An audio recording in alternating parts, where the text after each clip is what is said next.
Good evening, viewers. You're watching Triple News Recap. I'm your anchor Azan Jamir, bringing to you the top stories of the week. Let's have a look at the stories that made it to the headlines. In a significant breakthrough in a case that shocked Nagaland and drew widespread grief and condemnation, Nagaland police announced that it has solved what it termed the gruesome murder of a 22-year-old woman on October 25 with the arrest of the prime suspect. The Nagaland Pradesh Congress Committee said it has collected over 2.08 lakh signatures across the state as part of a Vote Chori signature campaign led by the AICC to highlight electoral discrepancies. In a historic move, prominent political leaders from the Northeast have announced their decision to come together under one political banner titled One Northeast. The final voter turnout in the first phase of the Bihar legislative election was recorded to be 65.08%, announced the Chief Electoral Officer. And now the news in details. In a significant breakthrough in a case that shocked Nagaland and drew widespread grief and condemnation, Kohima police announced that it has solved what it termed the gruesome murder of a 22-year-old woman on October 25 with the arrest of the prime suspect.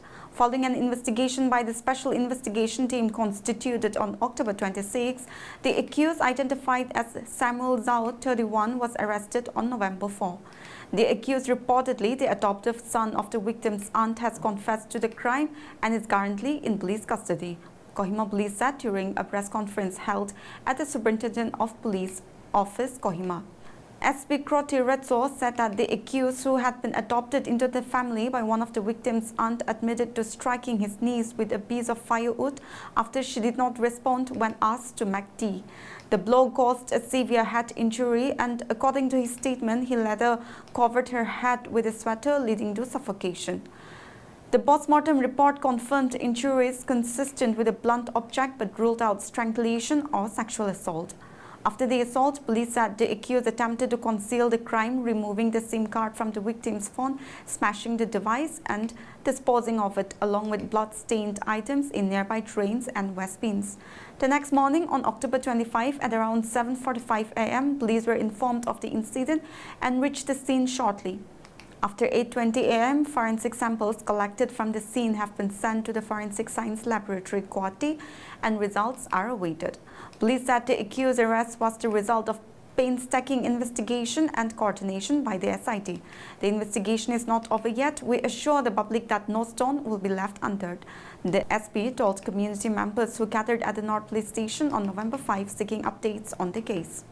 The Nagaland Pradesh Congress Committee said it has collected over 2.08 lakh signatures across the state as part of a Vote Chori signature campaign led by the AICC to highlight electoral discrepancies. The highest number of signatures was collected from Kohima district, 72,000, followed by Dimapur, 50,000, Mon, 20,000, Twinsang, 12,439, Zanaputo, 12,401, Mokokchung, 10,000, Woka, 6,400, Paren, 6,500, Pek, 4,524, Longleng, 5,038, Kifuri, 5,000, and Noklak, 3,120, the NBCC said. The NBCC President Subongman Jamir and Working President Kriti Tonio disclosed this during a press conference at Congress Bhavan, Kohima. The NBCC stated the initiative is part of a nationwide movement led by the AICC to highlight electoral discrepancies and to call for transparency and accountability in the democratic process. Jamir said the NBCC has successfully completed the signature campaign against Vote Chori in Nagaland as per the directive of All India Congress Committee. The people of Mangkolemba subdivision under Mokokchung district held a public rally on November 7, renewing their long-standing demand for the upgradation of the subdivision to a full-fledged district. The rally, organized by the District Demand Committee in Mangkolemba, witnessed participation from all towns and villages under the subdivision.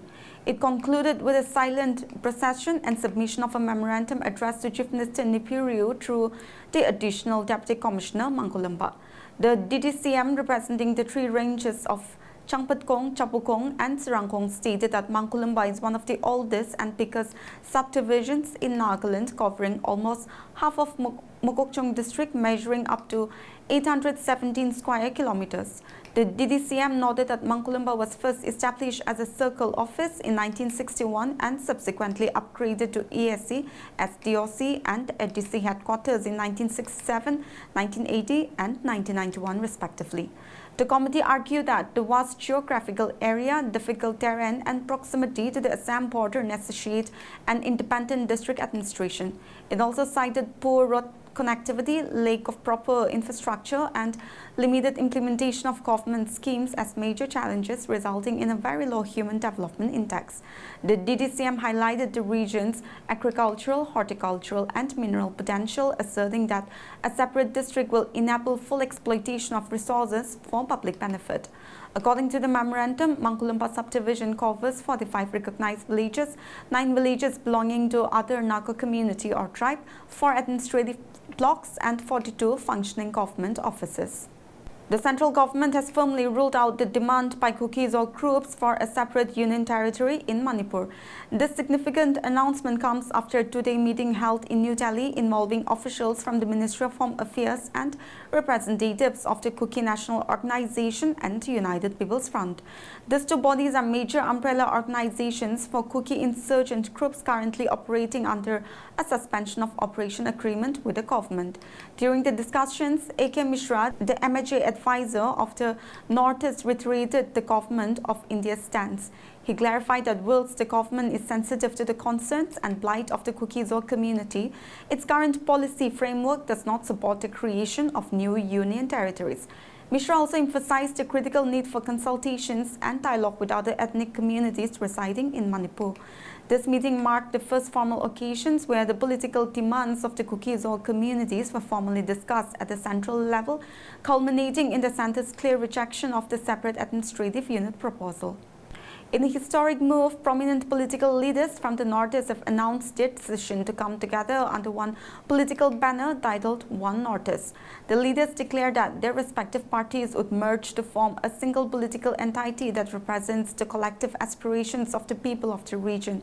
The announcement was met in New Delhi, where Meghalaya Chief Minister and National People's Party President Gonrad K. Sangma, Dipra Mota founder Pratyot Bikram Manikya, former BJP national spokesperson and Nagaland Minister Monloma Kikon, and People's Party Assam founder Daniel Langtasa, along with other eminent Northeastern leaders, signed a joint statement committing to the creation of a united front. The leaders had come together to make a collective and historic announcement, the coming together of various voices of the region to form a united political entity that truly represents the aspirations of the people. It further said the leaders have resolved to carry forward the ideals of great leaders who fought for the region's identity and development by coming together under a shared vision for the future. The leaders emphasized that the effort is guided by the conviction that the people of the Northeast deserve to be heard, respected and represented through a strong, unified and indigenous political voice at a national level. The initiative, the leaders said, is inspired by the legacy of those who fought selflessly for the Northeast's identity and development. It aims to create a common political voice under the principle of one flag, one symbol, one entity for a stronger and more unified Northeast. The final voter turnout in the first phase of the Bihar legislative election was recorded to be 65.08%, announced the Chief Electoral Officer. This turned out to be 0.42% more than the tentative voter turnout of 64.66%. A total of 3.75 crore voters were eligible in the polls, out of which 1.98 crore are men and 1.76 crore are women.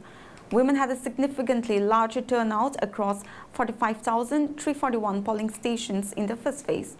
The CEO of Bihar stated that this year's election in the state saw a 7.79% increase in voter turnout compared to 2020 Bihar Assembly elections, which was 57.29%. Additionally, there was an 8.8% increase in voter turnout compared to 2024 Lok Sabha general elections, which was 56.28%. The 2025 polls marked the highest voter turnout, breaking the record of the 1998 Assembly polls, which recorded a 64.6% voter turnout. The Phase 1 elections marked some of the key battlegrounds that drew public attention. Rakhobor was Tejaswi Yadav's stronghold, while Mahua being his brother Tej Pratap Yadav's constituency with his new party, Jan Shakti Janata Dal. The Deputy CM Samrat Chaudhary stood from Darapur, while Deputy CM Vijay Kumar Sinha was in the polls as Lakshya Sarai's candidate. Bihar held its first phase on November 6 for 121 seats across 18 districts. The second phase scheduled for November 11 with counting on November 14. The second phase will call for polls in 20 districts for 122 seats. Philippine President Ferdinand Marcos Jr. declared a state of emergency after Typhoon Kalmegi left at least 114 people dead and hundreds missing in central provinces in the deadliest natural disaster to hit the country this year. The deaths were mostly from drowning in flash floods and 127 people were still missing, many in the hard-hit central province of Cebu. The tropical cyclone blew out of the archipelago into the South Asia Sea. The typhoon's onslaught affected nearly 2 million people and displaced more than 560,000 villages, including 450,000 who were evacuated to emergency shelters, the Office of Civil Defense said. Marcos' state of national calamity declaration were met during a meeting with disaster response officials to access the typhoon's aftermath would allow the government to disperse the emergency funds faster and prevent food hoarding and overprices. Well, viewers, that's it for this week's news recap, and for more news like this, you stay connected to Global Window. Good night.